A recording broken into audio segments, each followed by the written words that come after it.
Few know that Ferrari offered their customers cars with much more powerful engines, straight from the factory. For an additional fee, they offered an official factory power increase to 600 horsepower. It is rumored that a significant portion of the cars produced were equipped with these more powerful engines.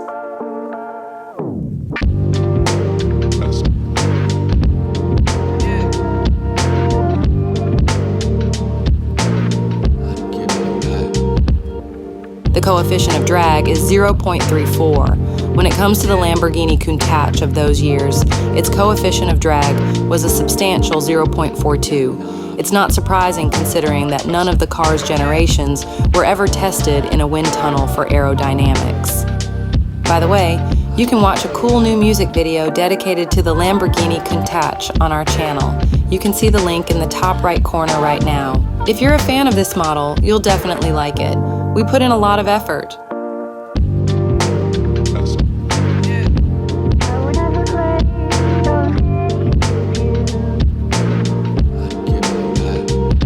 Ferrari claimed a top speed of 323 kilometers per hour, making it the fastest production car at that time. This figure was confirmed by a test conducted by Quattro Route magazine.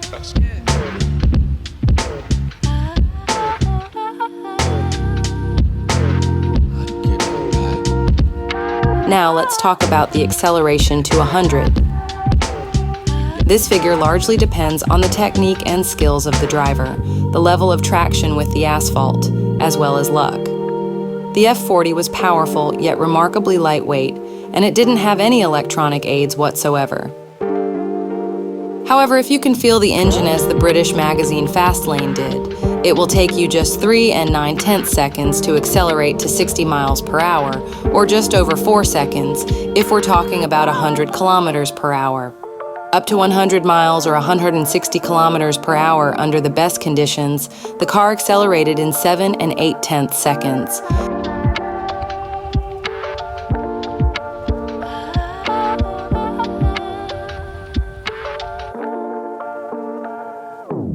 The F40 wasn't just about straight-line speed. This car had stability, balance, and excellent road grip thanks to a combination of sticky tires and superb downforce. This allowed it to handle corners well. Official data from the Tsukuba circuit shows that the F40 is faster than cars such as the Porsche 911 9997 generation, Mitsubishi Lancer Evo 8, Porsche 911 GT2 993 generation, Lotus Exige S, Honda NSX-R, and almost a second quicker than the legendary McLaren F1. Even the Lamborghini Murcielago, which is almost 20 years younger than the F40, couldn't compete with it on the track.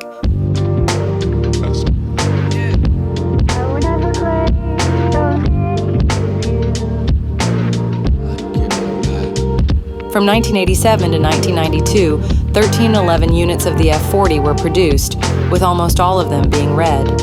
However, there were exceptions for very close and respected clients.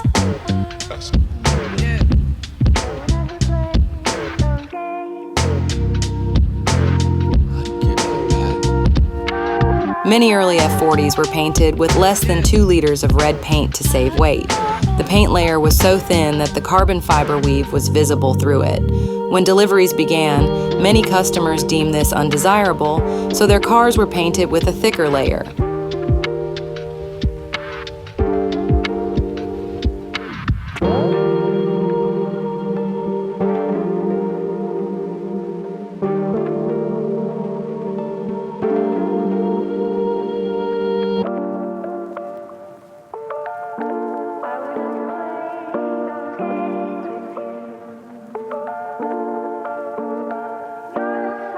The units that still have the original translucent paint are more desirable for collectors and therefore fetch much higher prices. Currently, prices at some auctions reach $3,750,000, but even at the time of its release, the F40 was considered a commercially successful supercar.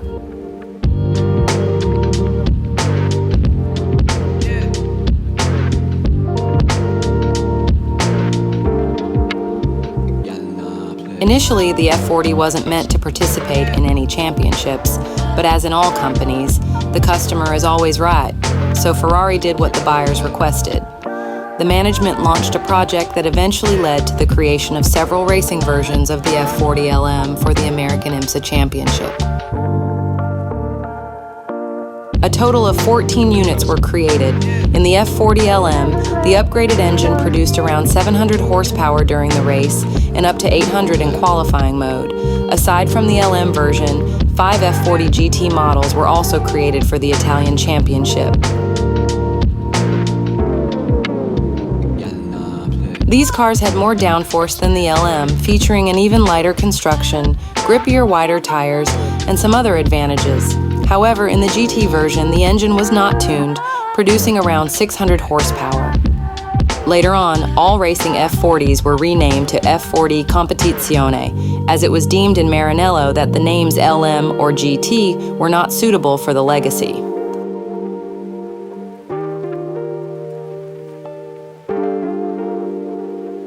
Ferrari takes a strict stance on customizing the F40, and if radical changes are made to the car, they remove it from the model registry altogether.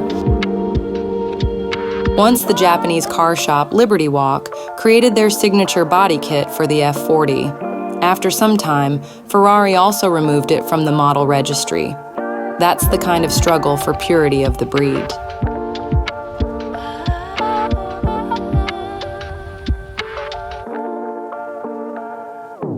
And finally, let's take a look at the technical data concerning the F40 model. As you can see from the table, these are truly impressive figures that easily outshine many modern examples. So all this fame and honor are well deserved. The model was indeed crafted by people who knew their cars. Frankly, many contemporary designers and engineers would likely struggle to reach such a level. It was a time when people were bolder in their endeavors, and creative impulses were not stifled at their inception by the norms and laws that so often limit the imagination of today's car builders. Here's another interesting set of statistics about the F40 taken from the website metromp.com. Despite the simplicity of the table, it can provide a fairly objective expert opinion on the overall performance of the car, its safety, maintenance, and repair costs, and interestingly, the emotional aspect, if you will. Specifically, how cool it looks and its value as a collectible, all rated on a 100-point scale. Once again, we see the uniqueness of this car. And finally, the overall score that combines all these indicators into one.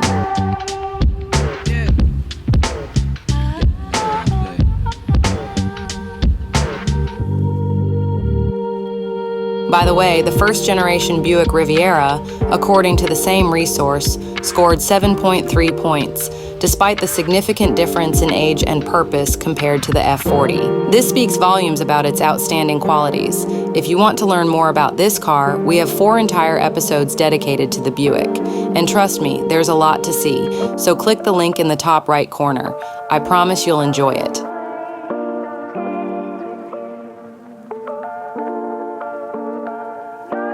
The F40 is the last car signed by Enzo Ferrari himself, and it will forever remain timeless. It will always be a reminder of an era when supercars were simple, fast, and uncompromising. Indeed, it's unlikely humanity will ever recreate something quite like it. Absolutely, the more reason to cherish and reminisce about the Ferrari F40, an iconic supercar and a true masterpiece of engineering. And if you enjoyed this video, please support us with a like and subscribe to the channel. It inspires us to keep creating and sharing our work with you. See you on Old But Gold in the next episodes. Take care.